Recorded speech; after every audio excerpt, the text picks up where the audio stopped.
This is the story of Gremlins. You can read along with me in your book. You will know it is time to turn the page when you hear the chimes ring like this. Let's begin now.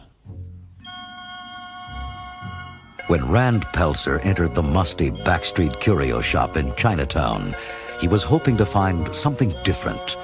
But the tiny singing creature he discovered in a dark corner was more than different.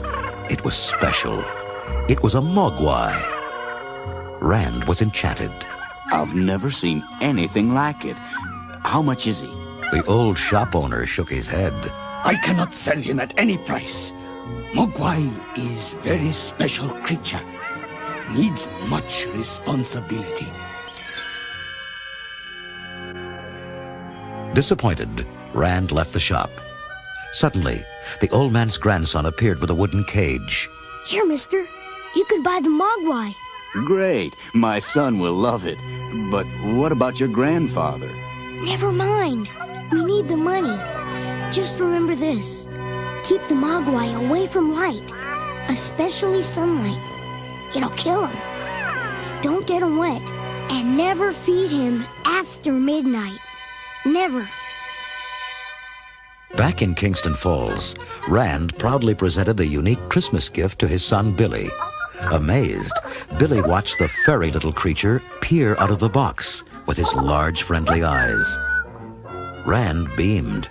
They call him a Mogwai. He's really clever. He can figure out how to work almost any kind of gizmo. Billy grinned as the creature climbed onto his shoulder and licked his cheek. That's a great name. Let's call him Gizmo. After learning the rules about the Mogwai, Billy carried Gizmo upstairs to his room. I hope you like it up here, Giz. The Mogwai smiled and sang a single clear note. Billy played the same note on his electronic keyboard.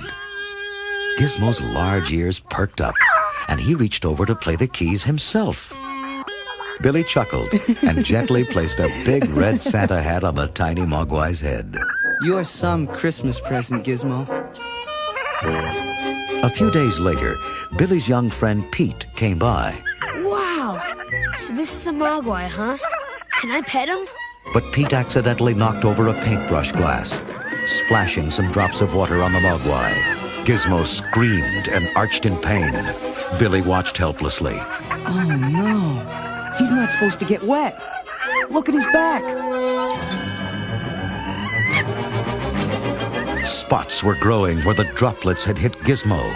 Then, as if by magic, the spots became 5 tiny balls of fur and popped off onto the table. Instantly, they grew into 5 brand new Mogwai creatures. Gizmo frowned at the giggling newcomers. Billy comforted his frightened pet. Poor Gizmo. No wonder you're not supposed to get wet. That must be how you multiply. Billy scratched his head. These new guys all look alike, except this one with the stripe of white hair. I guess we ought to call you Stripe. Hey, Giz, now you've got 5 playmates. But Gizmo shied away from the others. Billy turned away for a moment, and Stripe spit a grape seed at the startled family dog. Hey, quiet, Barney. If you can't get along with these harmless little guys, you'll stay outside. Stripe snickered to himself. Late one night, as Billy was drawing at his desk, the 5 Mogwai whined loudly for food. You guys already had dinner. Oh, well, it's still before midnight. I guess a snack won't hurt. Billy brought them some leftover chicken, and all of them devoured it quickly. All of them, that is, except a worried Gizmo. The next morning, Billy called his mother, Lynn, upstairs. I left the 5 Mogwai on the floor last night, Mom. But when I woke up, these large, sticky pods were here. Billy glanced up from the 5 green cocoons and noticed his clock. Oh, no. It still reads 11:30. Those new guys must have tricked me into feeding them after midnight by unplugging it. After Billy left for work, Gizmo watched the pods in horror. Hours passed, and then They quivered and cracked open.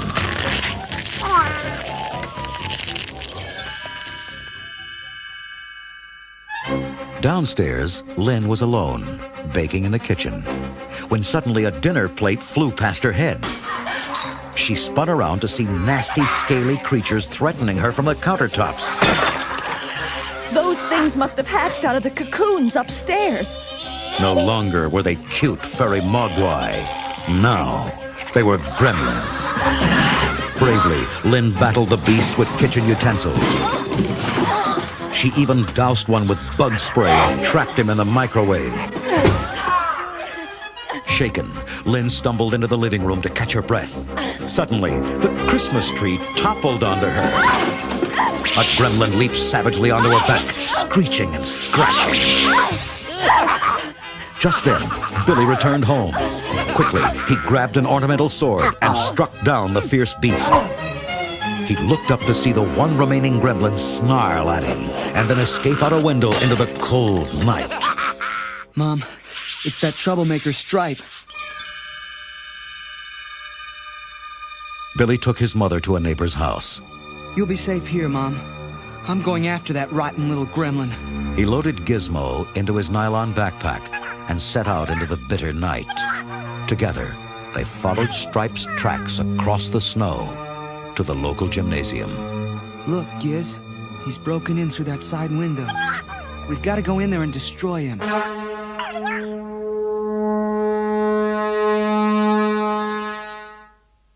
Billy stalked nervously across the silent gym. Suddenly, Stripe leaped at him, raking his chest with razor-sharp claws. The gremlin then turned deliberately and dove into the nearby swimming pool. Billy cringed as the pool began bubbling fiercely. Giz, the water's reacting with Stripe's skin. He's reproducing. We've got to get help. As Billy stumbled outside, he heard Stripe's taunting laugh, now multiplied by the hundreds.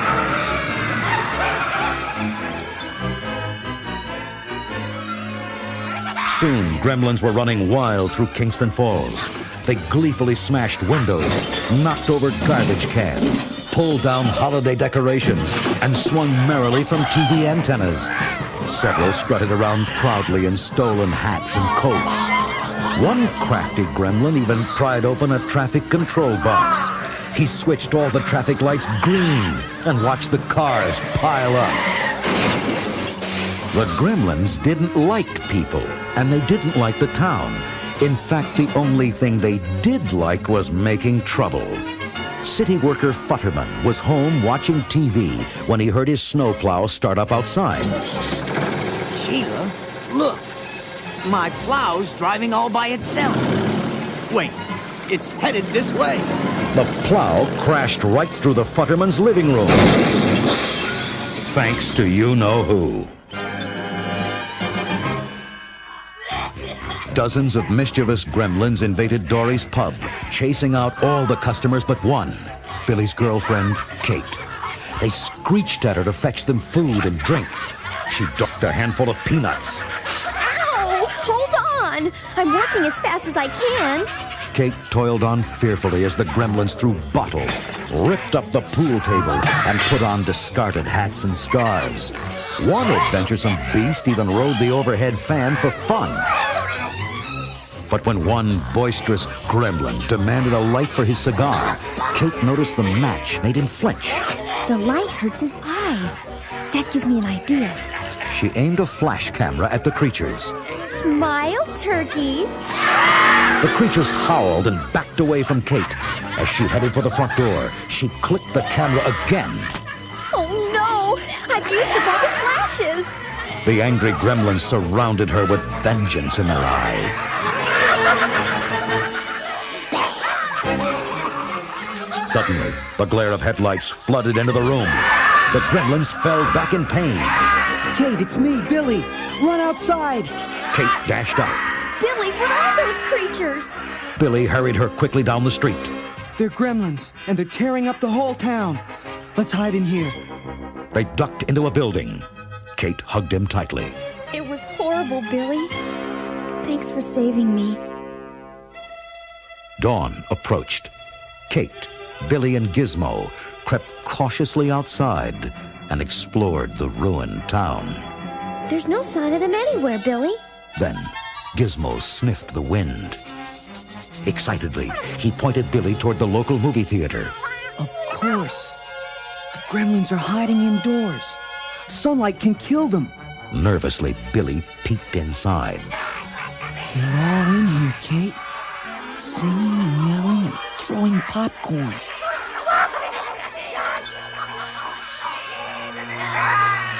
Billy turned to Kate. You used to work here.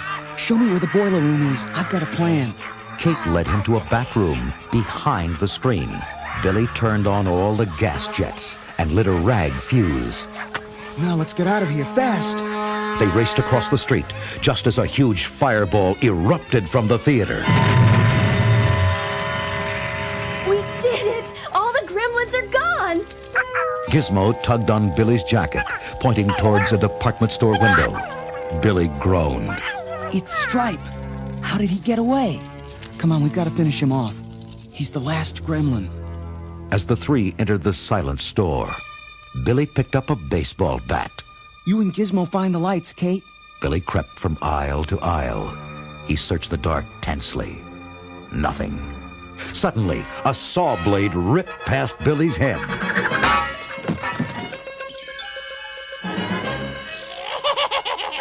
Narrowly ducking, Billy chased the wicked gremlin across the store. Racing around a corner, Billy suddenly toppled over in pain, clutching his shoulder. Stripe had shot him with an arrow. The gremlin loaded his crossbow again and cackled. Then the store lights blazed on. Howling, Stripe dropped his weapon and covered his eyes. Billy was saved. Kate found the switches. Then Stripe's ears perked up. He dashed madly for the garden department. Billy followed and discovered Stripe's goal, an electric water fountain. Oh no, he's going to multiply again. The gremlin laughed gleefully and leaped into the spray. Just then, Gizmo zoomed by in a toy car. He crashed into a window, grabbing at the curtain cord with all his tiny might. The curtain flew open, and sunlight poured in. Stripe screamed. His armored skin cracked, and he dissolved into nothingness.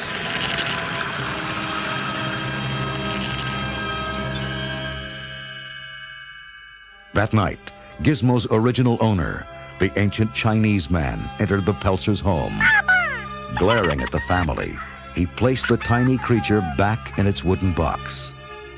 Why must man always misuse nature's gifts? He is not ready to own Mogwai.